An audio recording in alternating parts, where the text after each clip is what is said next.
रहस्यमय दरवाज़ा। रहस्यमय दरवाज़ा। रहस्यों से जुड़ी कहानियाँ पढ़ने में दिलचस्प लगती हैं, लेकिन कुछ रहस्य ऐसे भी होते हैं जो होते तो काल्पनिक हैं और बनते देर नहीं लगती। रहस्यमय दरवाज़ा एक ज़बरदस्त कहानी है जो आपको रोमांचक एहसास कराएगी। एक छोटा सा गांव था। उसी गांव में कार्तिक नाम का एक लड़का रहता था। उसे पढ़ाई में कोई दिलचस्पी नहीं थी। वो ज़्यादातर जंगल में पेड़ पौधों के बारे में जानकारी जुटाने का इच्छुक था। इसके लिए वो कई घंटों जंगल में अकेले ही निकल जाया करता था। उसके पिताजी को उसका जंगल घूमना पसंद नहीं था। वो उसे आवारा लड़का समझते थे। वो चाहते थे कि कार्तिक कुछ काम ढूंढ ले ताकि कुछ पैसे कमाने लगे, लेकिन उसे कहीं नौकरी नहीं मिल रही थी। इसलिए वो उसे मजबूरी में अपनी ही किराने की दुकान में काम करने को कहते हैं। कार्तिक को दुकान में काम करने में कोई रुचि नहीं थी, लेकिन अपने पिताजी का दिल रखने के लिए उन्हीं के साथ दुकान में बैठने लगता है। कार्तिक को पतंग उड़ाने में मज़ा आता था, इसलिए वो खाली समय में अपने घर के पीछे पतंग उड़ाया करता था। कार्तिक की ज़िंदगी एक थी, इसलिए वो अपने काम से लापरवाही करता रहता था। कार्तिक के पिताजी के दुकान का काम कार्तिक के बस की बात नहीं थी और ना ही लग रहा था कि शायद वो काम सीख सकेगा। एक दिन कार्तिक दुकान में बैठा होता है।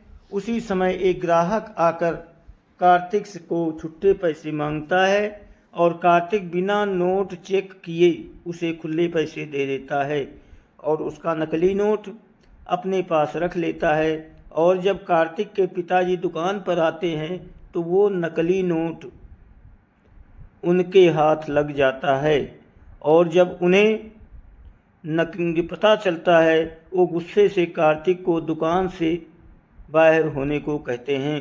तुम दोबारा दुकान पर मत बैठना। कार्तिक को अपने पापा की बात बुरी नहीं लगती। दरअसल उसे दुकान में बैठना बिल्कुल पसंद नहीं था और वो चाहता था कि उसके पापा उसे दुकान में ना बुलाएं। कार्तिक अपने घर पहुंचकर अपनी पतंग लेकर पहाड़ी के किनारे आ जाता है और वहीं अपनी पतंग उड़ाने लगता है।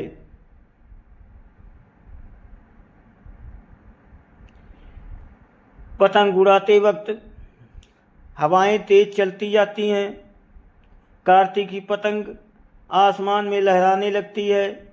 कार्तिक जल्दी से अपनी पतंग नीचे उतारने की कोशिश करता है और उसी समय में पतंग का धागा टूट जाता है।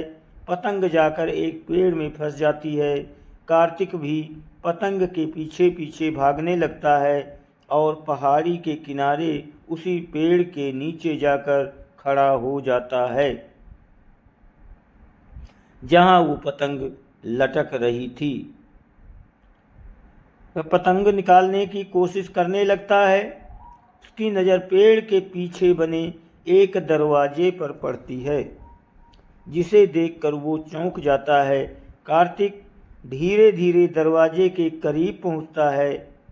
उसे ताज्जुब होता है कि इस वीरान जगह पर पहाड़ के पीछे दरवाज़ा कैसे हो सकता है। दरवाज़ा रहस्यमय लग रहा था। कार्तिक हिम्मत करके दरवाजे को खोल देता है। दरवाज़ा खुलते ही कार्तिक की आंखें फटी की फटी रह जाती हैं, क्योंकि सामने एक स्वर्ग से भी सुंदर रहस्यमयी दुनिया नजर आ रही होती है। कार्तिक धीरे धीरे दरवाजे के अंदर बनी सीढ़ियों से उतरने लगता है।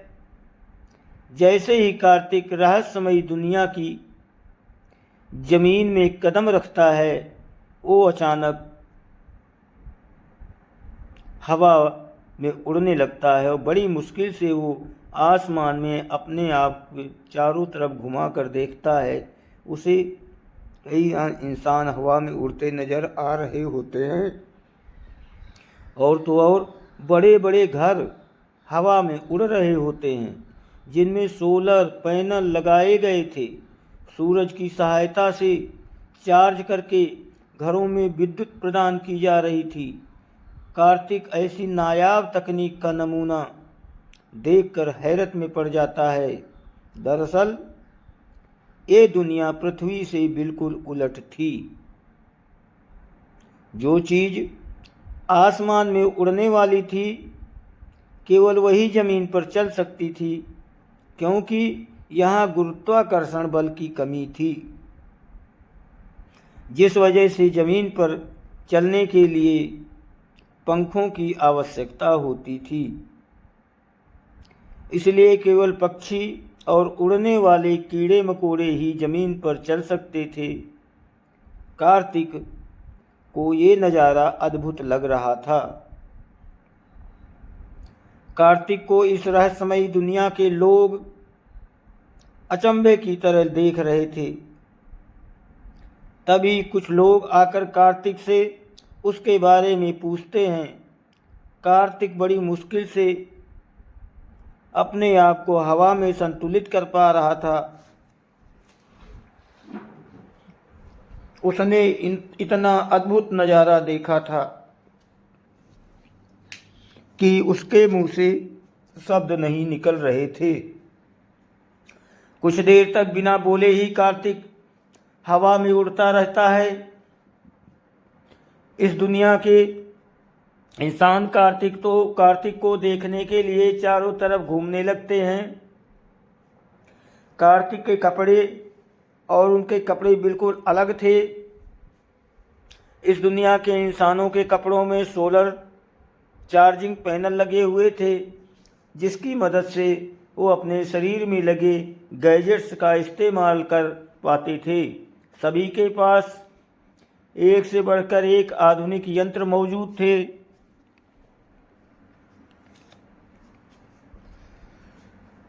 जो पृथ्वी की तुलना में कहीं ज़्यादा आधुनिक थे।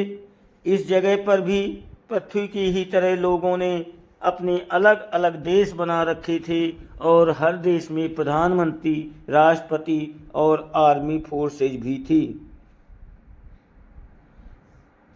कार्तिक इस दुनिया में अजनबी था, जिसकी वजह से लोगों में उसे संदिग्ध व्यक्ति समझ रहे थे, और इसी कारण उसे गिरफ्तार कर लिया जाता है।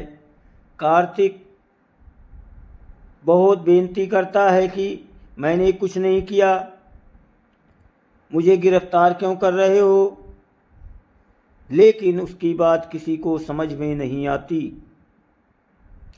लोगों की भाषा शैली बिल्कुल अलग थी।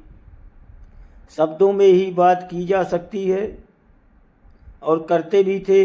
कार्तिक को गिरफ्तार करके पूछताछ करने के लिए पुलिस थाने लाया जाता है। कार्तिक लोगों को अपनी बात समझा पाने में असमर्थ था, क्योंकि उसकी भाषा किसी को समझ में नहीं आ रही थी। कार्तिक की बात को समझने के लिए लैंग्वेज डिकोडर टेक्नोलॉजी का इस्तेमाल किया जाता है। लैंग्वेज ट्रांसलेटर की मदद से उन्हें कार्तिक के बारे में बहुत हद तक जानकारी मिल जाती है, और वो समझ जाते हैं कि कार्तिक कोई ऐसा व्यक्ति नहीं जिससे हमारी दुनिया को नुकसान पहुँचे, बल्कि ये पृथ्वी ग्रह से भटक कर हमारी दुनिया में प्रवेश हो गया है। इस दुनिया के लोग कार्तिक को अपना मेहमान समझने लगते हैं। कार्तिक के खाने पीने के लिए शाही व्यंजनों की तैयारी की जाती है।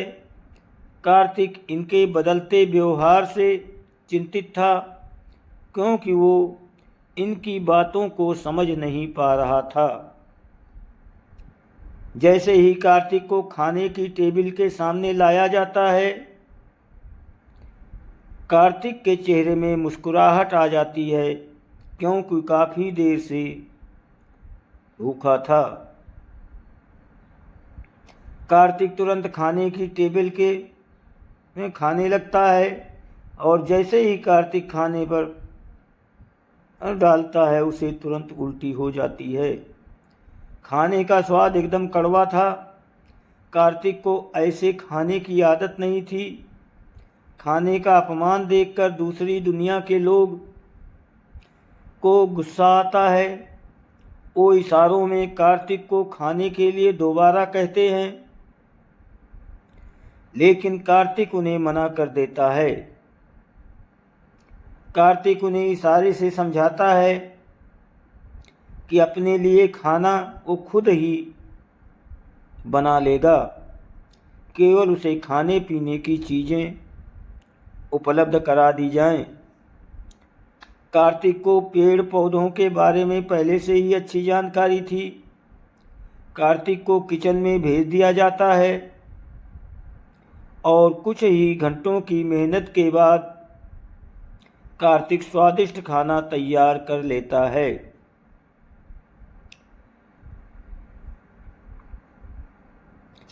कार्तिक के खाने की खुशबू से इस दुनिया के लोगों के मुंह में पानी आ जाता है। वो भी कार्तिक का बनाया हुआ खाना चखना चाह रहे थे। कार्तिक सभी को खाने के लिए आमंत्रित करता है। कार्तिक का बनाया हुआ खाना खाते ही सभी कार्तिक के दीवाने हो जाते हैं। उन्होंने आज तक इतना स्वादिष्ट खाना नहीं खाया था। इस दुनिया में पृथ्वी की तुलना में खाने के अलावा सभी चीज़ें बेहतर थी, लेकिन आज इन्हें खाने के असली स्वाद का एहसास हो चुका था। कार्तिक के बनाए हुए खाने की बात दूर दूर तक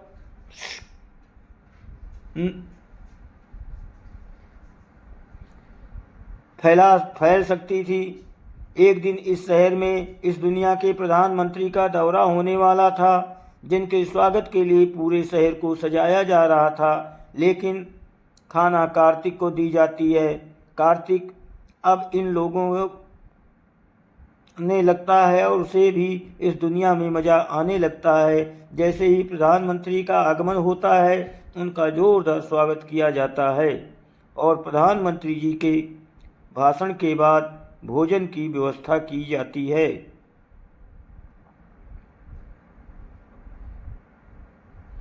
प्रधानमंत्री के दौरे में एक से एक अधिकारी आए होते हैं, और जैसे ही प्रधानमंत्री खाना खाते हैं, अपनी कुर्सी से उछल पड़ते हैं। कार्तिक ने स्वाद का ऐसा नायाब नमूना पेश किया था कि इस दुनिया में सभी उसके स्वाद के दीवाने होने लगते हैं।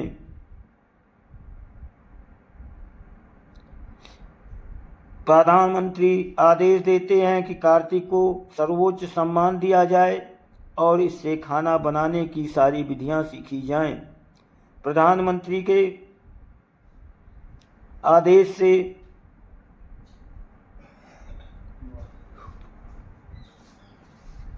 कार्तिक को इस दुनिया का प्रतिष्ठित नागरिक बना दिया जाता है। कार्तिक के रहने के लिए एक बहुत ही सुंदर घर उपहार स्वरूप दिया जाता है।